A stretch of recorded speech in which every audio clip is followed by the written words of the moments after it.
voting booth. So for more details, we will use the Q&A session later. Now we will invite the second speaker. 라스토 쿠젤 선생님이십니다. Second speaker is Mr. Rasťo Kužel from MEMO 98.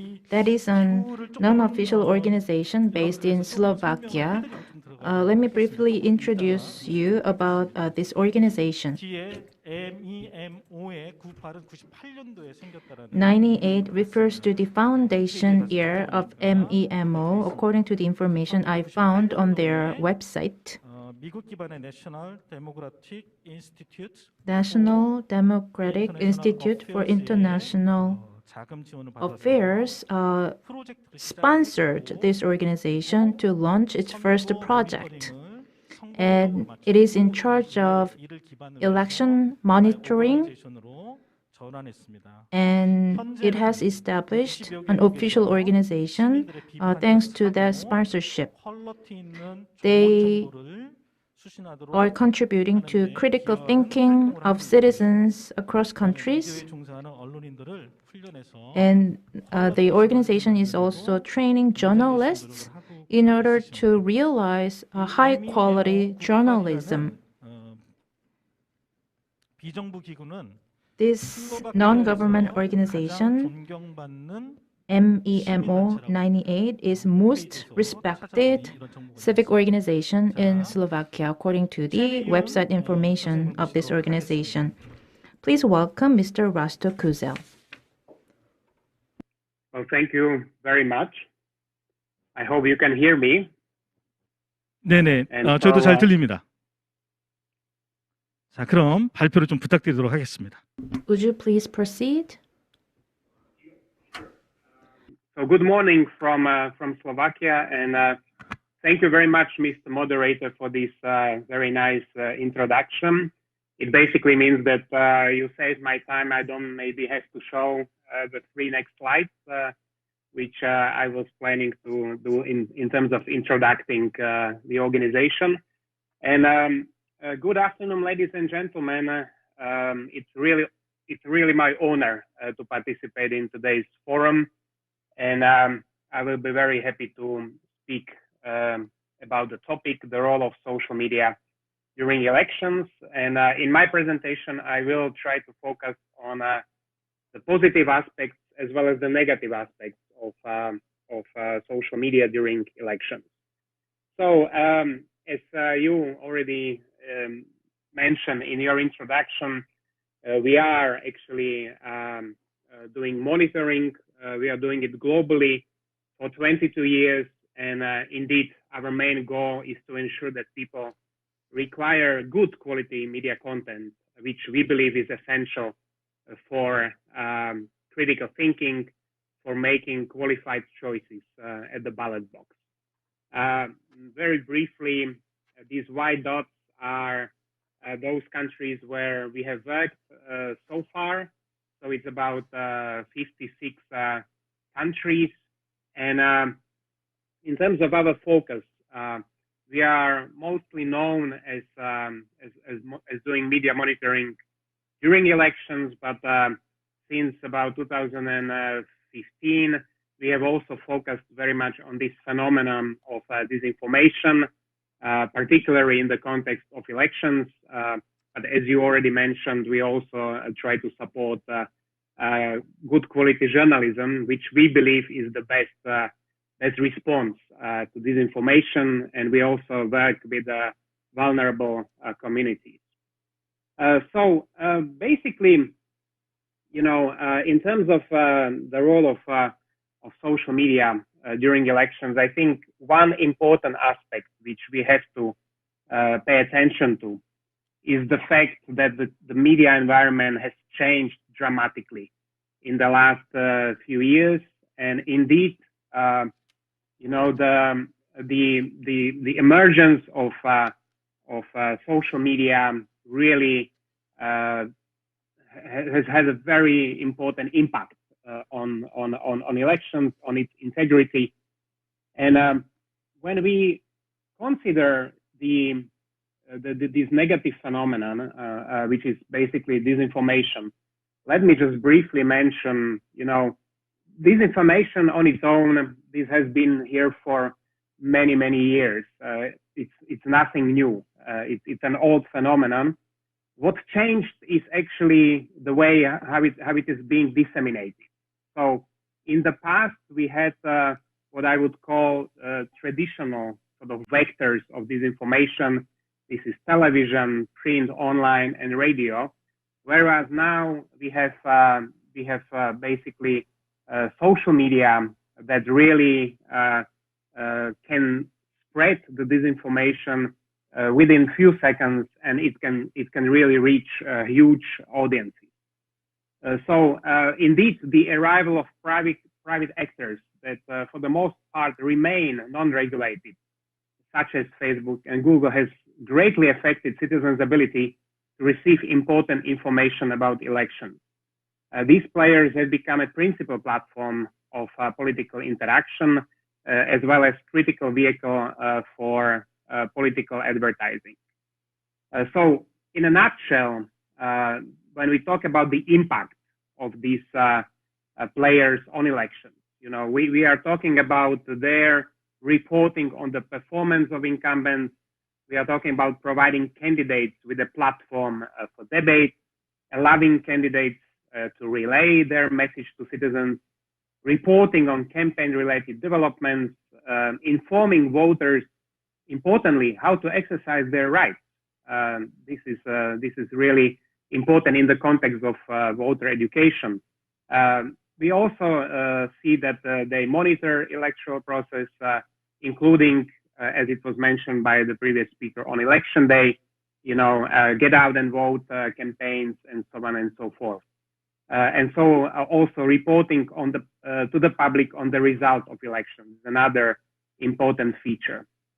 As any technology, social media could be used for good purposes and for bad purposes. Let me start with the positive aspect.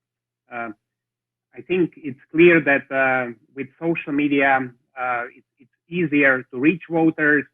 It's an excellent tool for voter mobilization. In many countries that face problems to freedom of expression, social media help to destroy information monopoly. So they do provide very important platform for independent or alternative information. AI can be deployed to detect false information in the context of elections, and I already mentioned the voter education as a positive part. My list of negatives is a bit longer, and it is important to mention that initially, the arrival of these actors was really treated positively, but then the whole picture changed, particularly after the 2016 elections in US, as well as the Brexit referendum in UK and in some other countries. So my negative list starts with the fact that social media could be used for voter suppression, for voter fraud. They could be used for inciting violence, to spread hate speech. They can be used for bullying, harassment, and surveillance. They have been used for cyber espionage, for doxing of candidates, for disinformation and misinformation, for foreign interference in elections, for identity theft, for digital attacks against journalists, and also online harassment. Let's go a little bit deeper into disinformation. So what we have seen are attempts of coordinated inauthentic behavior, people basically setting up fake accounts and then communicating, behaving as if this is them, but in reality, these are fake accounts. We have seen information operations by different countries, such as, for example, Russia during the US elections 2016, and to some extent also in the most recent elections. And we have also seen the use of computational amplification of disinformation. And this is very important to mention that in the past, we had the filters of traditional media that would prevent, actors spreading some kind of nonsense or disinformation. But nowadays, even an actor who is not necessarily in the mainstream could really amplify this information, and this is what is exactly causing the challenge, to the integrity of elections. And so we can see the use of bots or trolls during elections who are basically amplifying this type of information. When we look at the actual content of this information, I mean, we are talking about different type of messages, divisive narratives, and we are also talking about hate speech, which is being circulated about candidates. When it comes to targets of this information, in the context of elections, we are talking about candidates, political parties, minorities and vulnerable groups, and we are talking also about individuals who become targets. I think it's important to consider what is actually the purpose of this information during elections. I think it is really to undermine the trust in the system, to undermine the trust in democracy, and to offer some other possible alternatives which are more autocratic. So when we look at it from the perspective of election campaign, I think we can divide it into long-term impact, which is basically polarization, attacks on democratic institutions, which is basically causing political apathy. We are talking about medium term, which is basically discrediting campaigns, divisive narratives. And we are talking short term, which is basically voter suppression, questioning the results of the elections as we saw in the US during the most recent elections. And very briefly, in my conclusion, let me just mention what solutions do we have to this negative phenomenon. So, and this is in particular, I think, important from the context of election management bodies, how they could actually tackle this negative phenomenon. And so what we see is, first of all, there is a global technology disconnect when it comes to using these technologies. So clearly, I think there is the need to upgrade the ICT capacities of election administration. I think we need to apply human rights standards and normative framework to the challenges that social media and AI pose to elections. And in that context, I think we need to really talk about the regulation, self-regulation, and possibly co-regulation of online content. I think it's very important to focus on media and information literacy, promoting voter education, media and information literacy, and as it was already mentioned, the youth participation in elections, because this is a very good opportunity. I think we need to require more transparency when it comes to online campaigning and political advertising. In that context, particularly micro-targeting. And there are possibilities such as carrying out social media monitoring, which my organization does, fact-checking, myth-busting, trust and credibility-enhancing initiatives, political parties and candidates joining forces to prevent and counter disinformation, agreements between EMBs and technology companies, as it was mentioned by my previous, by the previous speaker.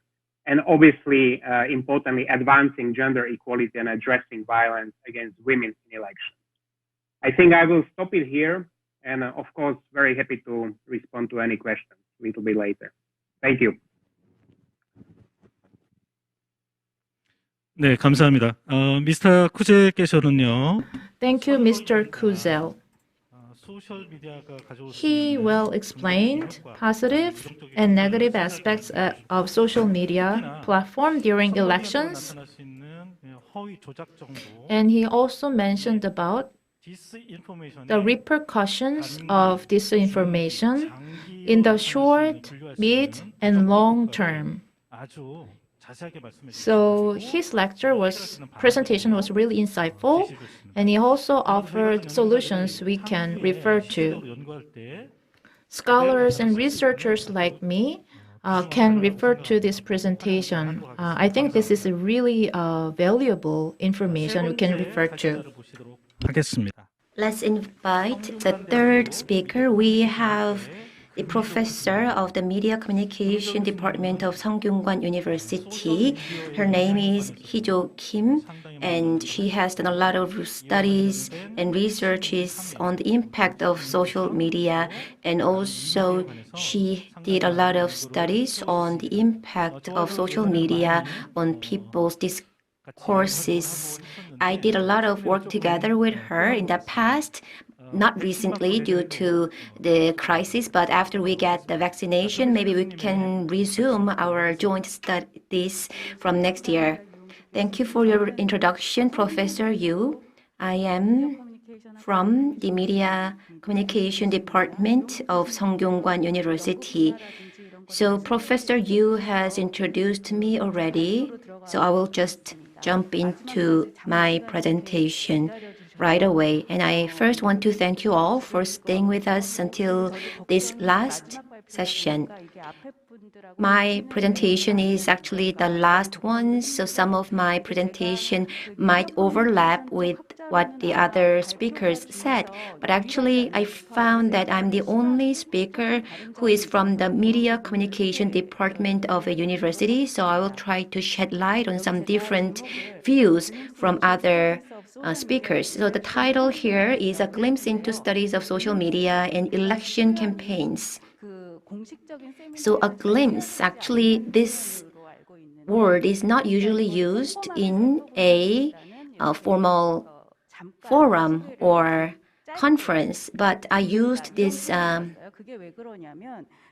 because I'm just trying to introduce about this topic very briefly. In the Media and Communication Department, like 90% of studies are all focused on social media. So these days, we don't have the department called the press or the publications, but rather we focus on the social media more because it has a lot of impact on our society.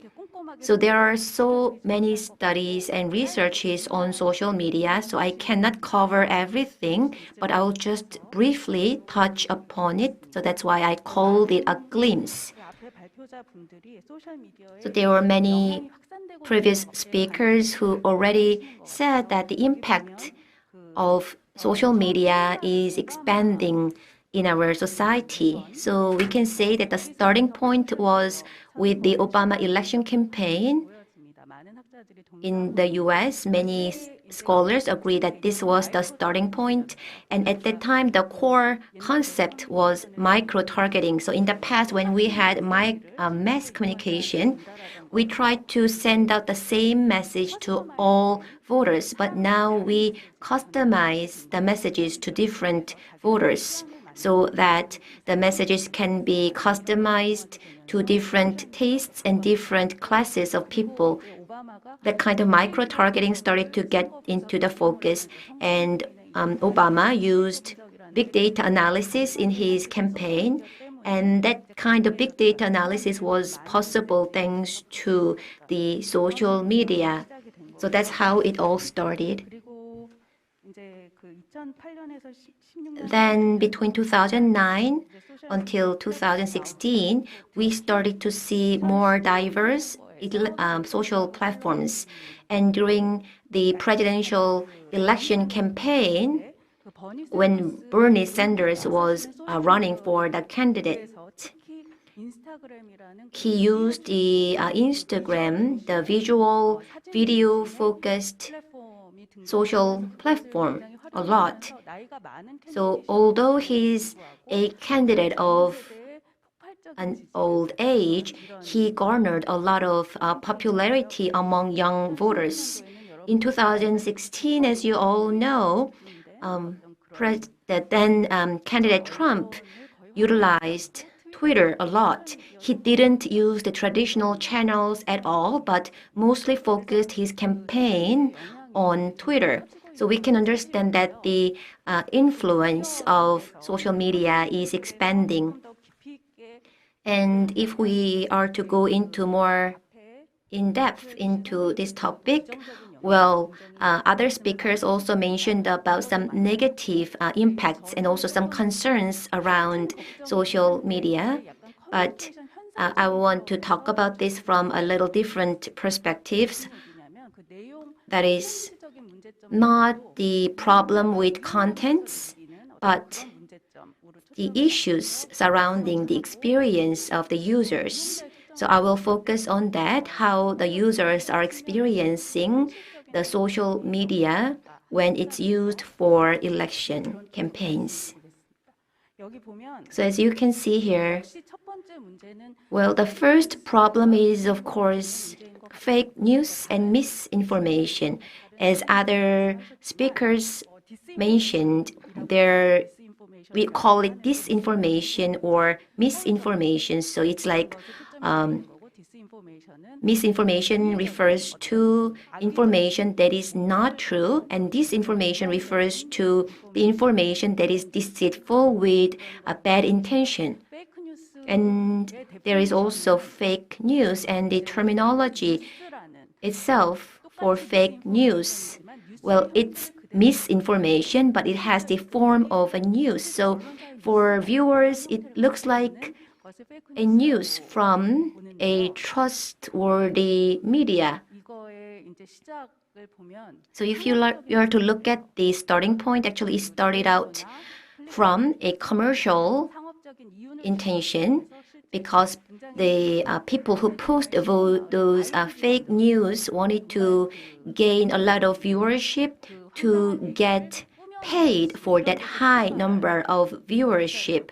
So that is how it started. In 2016, during the election period, there was the pizza date of Hillary Clinton, and there were some fake news that Trump was supported by the Pope. And Trump overused this term fake news. So these days in the scholarly field, we are not using the term fake news a lot, but rather using the term misinformation more. And what I want to talk about here is that the concept of fake news that is accepted in the society and that is accepted by scholars could be a little different. So the definition of fake news can be rather simple, but it is quite difficult to determine whether something is fake news or not just by looking at the contents. Sometimes it could be easy to determine whether the information is true or not, but for some news, like a political news, it could be based on opinion. So sometimes the news could be based on a truth, but have some misleading opinion or have totally wrong information. So in those cases, it could be easy to define the term itself, but it could be difficult to define whether a certain case is a fake news case or not. So that is why defining what is fake news and enforcing those policies and punishing or taking actions on fake news could be very difficult. And Professor Jenkov and Alcott, they studied a lot about fake news, and they said that for average adults, well, they had a lot of contacts with fake news, and they had a lot of remembrance of fake news. And actually, when we look into the contents, there were more pro-Trump fake news than pro-Clinton fake news. So it's not just a matter of truth or false about the news, but which side it is more leaning to. And Professor Yu, when he saw my presentation material in advance, he said that it could be quite difficult for the general public to understand. But actually, it is about the impact of fake news, how much impact the fake news can have on the public. So if we are to approach this from a scientific perspective, the impact of fake news cannot be put into numbers. It is not easy to put the impact into numbers because in 2016 there were trials to put that into numbers. But if you look at this data here, you can say that for each advertisement or TV ads that are sent out on TV, then it has limited impact and limited reach. So we can have exact numbers on how many viewers that TV ad has reached. So there is some systematic method to assess it. But for social media, it is hard to see how many people have seen that posting and what's the impact of that posting. So regarding the impact of social media, well, as I said already, it is quite hard to say whether that really has the impact to reverse the outcome of an election.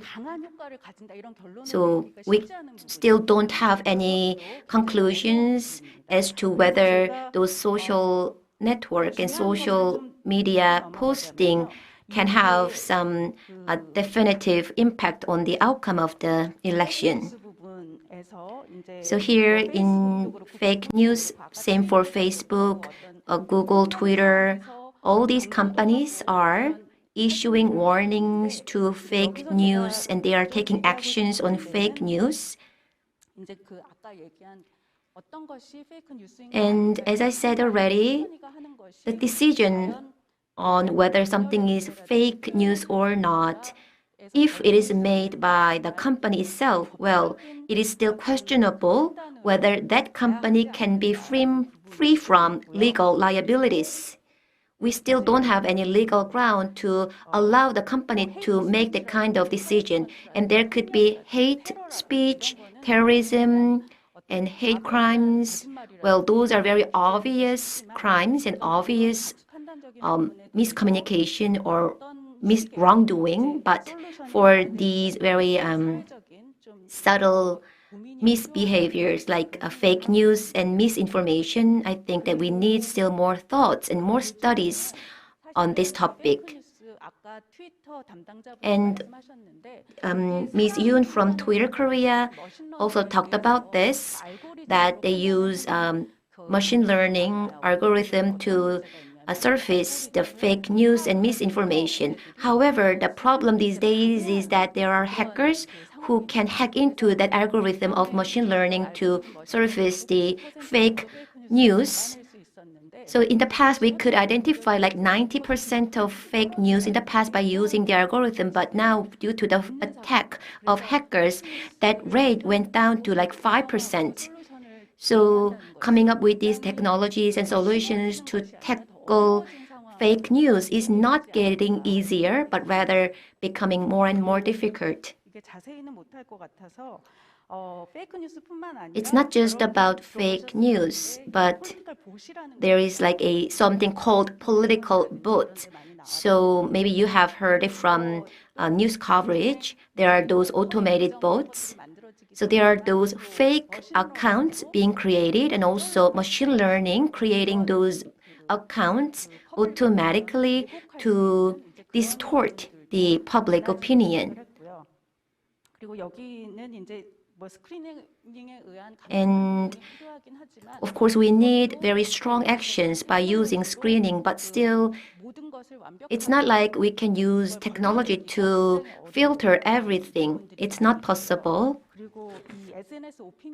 And social media and opinions on social media, actually, it can be biased to certain groups.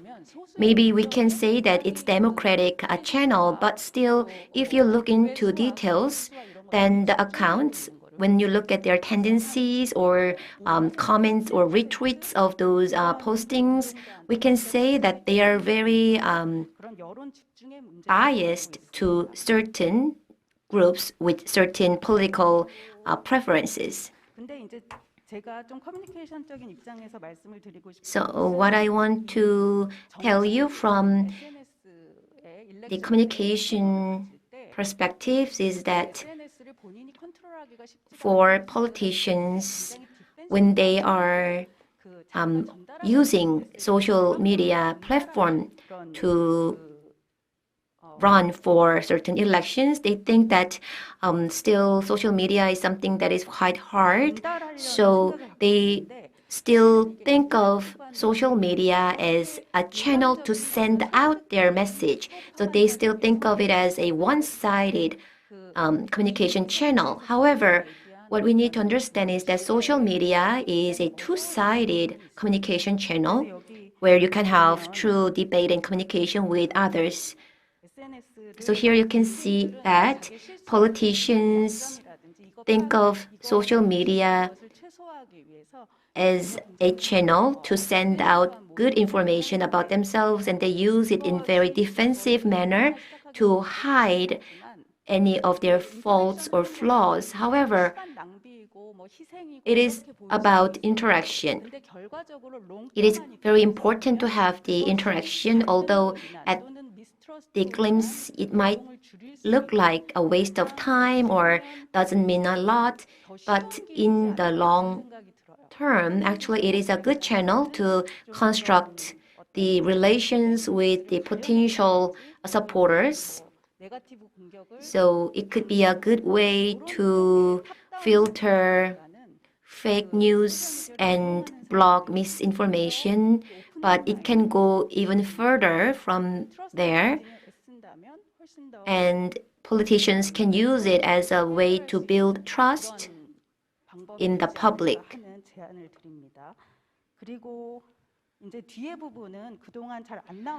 And the latter part of my presentation, well, it's something that was not covered by other presenters. So it's about filter bubble and the echo chamber. Maybe you heard these terms before. So it's like filter bubble means your attitude or your preferences create the filter. So you get the information only that goes into this filter. So you are just wrapped up inside this filter bubble and only receive the information that fits your taste.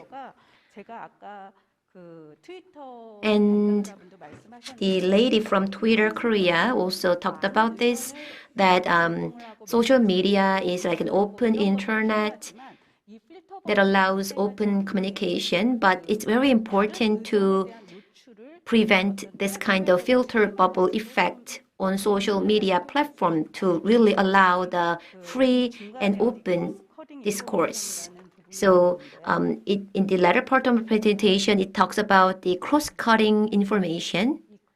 Here, it says cross-cutting information on the first paragraph. So it means that even if there are some views that might differ from yours, you should be exposed to those differing opinions. So even for candidates who you are not supporting, you still need to get information about them. So there should not be the bubble, filter bubble. So the viewers or users should be exposed to various information so that they can get free from the filter bubble and to be locked up in this realm of conflict. I think my time is almost up. Well, I also want to talk about echo chamber as well.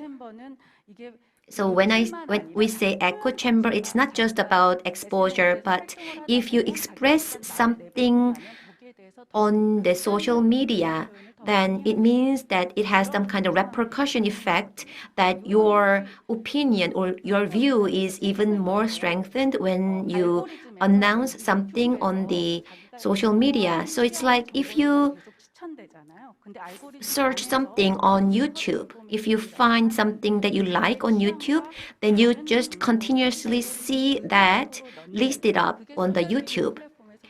And it's something like that on social media. So if you have certain preferences, then it just amplifies on social media, and your tendency just gets stronger. So that's what it means by echo chamber.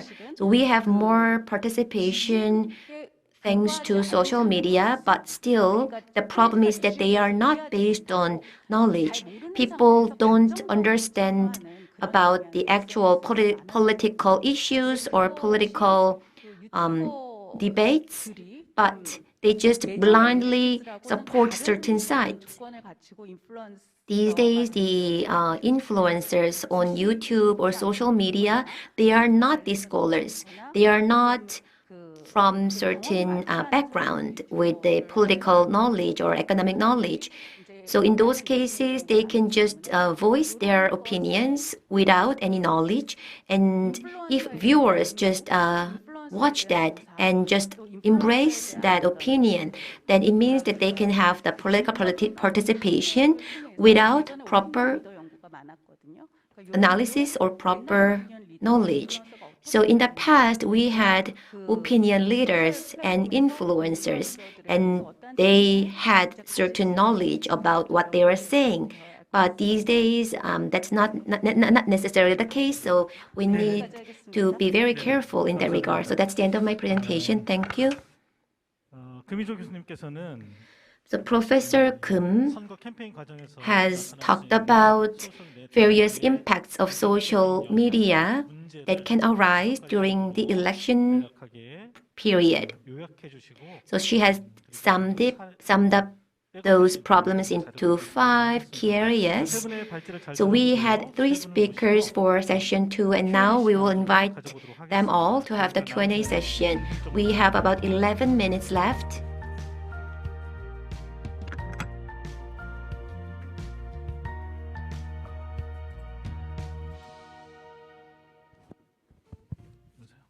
네. 다른 분들이 지금 화면상에 지금 안 보이셔서 네. We are waiting for all the presenters to appear on the screen. Thank you so much for insightful presentations. The roles and responsibilities of social media platforms in elections were well presented during session 2. 청중들께서 들으시고 질문이 있는지를 좀 한번 So 보겠습니다. I wonder if the audience has any questions or comments. 올라오고 있는데 Let me see. 제가 보여드리도록 하고요. 저희가 시간이 Once all the 많지 않기 comments are 때문에 up, we will begin the Q&A session. 궁금한 게 First, I have a question to Chenny Yoon. 투명성 보고서에 So you mentioned about your transparency report, 한국이 and I went in there, the site you mentioned, and I wanted to see the data for Korea. So for 2020, I looked into the transparency report for Korea for 2020. 리무벌 So 리퀘스트 내용 삭제가 there was a category on removal requests. So in Korea, there were a lot of removal requests from Korea. 한국이 So Korea had 11% of all the global removal requests. 는 보니까 So that was quite high. 일본이 가장 많네요. 47%, And 러시아가 21%, Russia had 21%, Korea 11%, Turkey 10%, Japan 40%. 혹시 이제 한국에서 어떤 이런 So 트위터 may I ask you why 요청이 들어오는 we have so many removal requests from Korea, and what is the channel used to submit those requests? What are the contents that are requested to be removed? Thank you for your question. Well, on the Twitter transparency report, well, nothing is filtered. We disclose everything that is reported to us. So we disclose all the reports that are including a trademark notice, copyright notice, and removal request, and etc. And your question was about the removal request. So there are various removal requests, and some could be coming in from the government side. So there could be like fake information, misinformation, or manipulation cases. And sometimes there are like Twitter rules defined by Twitter itself. So if some contents are violating the rules of Twitter, that would be going into that removal request. And there are some policies run by Twitter, like child abuse or sexual abuse or unconsented video recording policies of Twitter and personal information protection policies. So those are the policies that we use to decide that. So we partner with the police of Korea and other authorities of Korea, including the Food and Drug Administration of Korea and various government ministries. Well, they send us this kind of request to remove certain contents.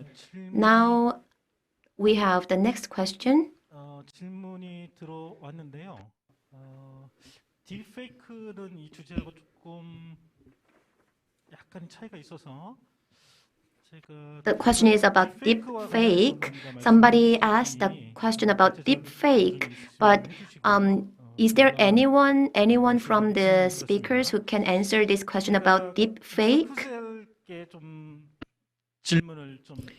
And I have a question directed to Mr. Rasťo Kužel. And if you have any comments about deepfake, feel free to do so.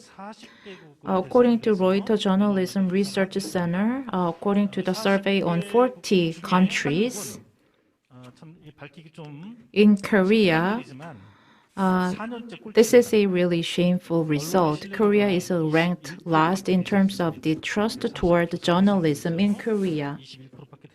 21%. 메모 98이라는 비영리 기구에서는 아주 중요한 사업 중에 하나가 One of the important initiatives you are doing at Memo 98, you're pursuing quality journalism. What kind of initiative is that? And how can we raise the level of trust towards journalism in Korea, do you think? Well, thank you very much for this question. And as I have already mentioned during my presentation, I believe that we don't need to reinvent the wheel. I think good journalism, in my view, is really the best response to disinformation. To those attempts to circulate this type of content, which is basically as Professor explained.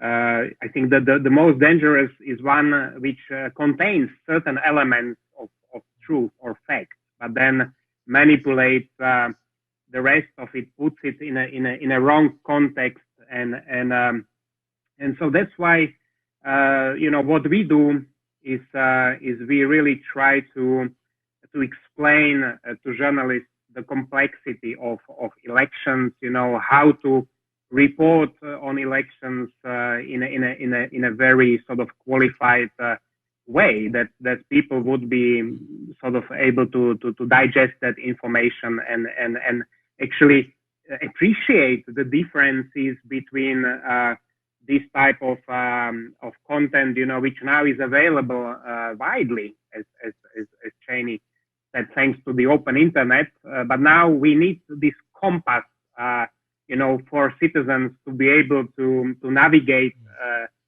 through that sea of information.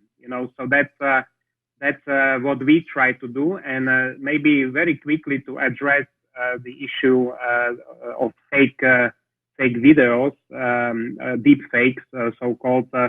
I think this is another level of what we would call previously fake news or disinformation.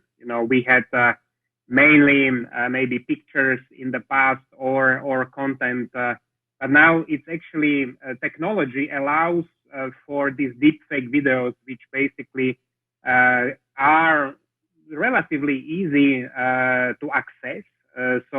And I think this is a potential danger that there are several dangers. Basically, there's not enough time to explain all of them.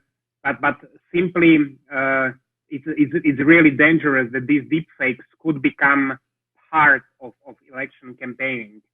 And this way, people will be even more manipulated, during elections. There is also danger that potentially, some politician actually committed some crimes, and there will be some video of this, but he or she will claim, "Oh, this is deep fake." Yeah, so there are different sides of this, but certainly, I think it is important to discuss this, and it's certainly something that I see as a real danger for the future.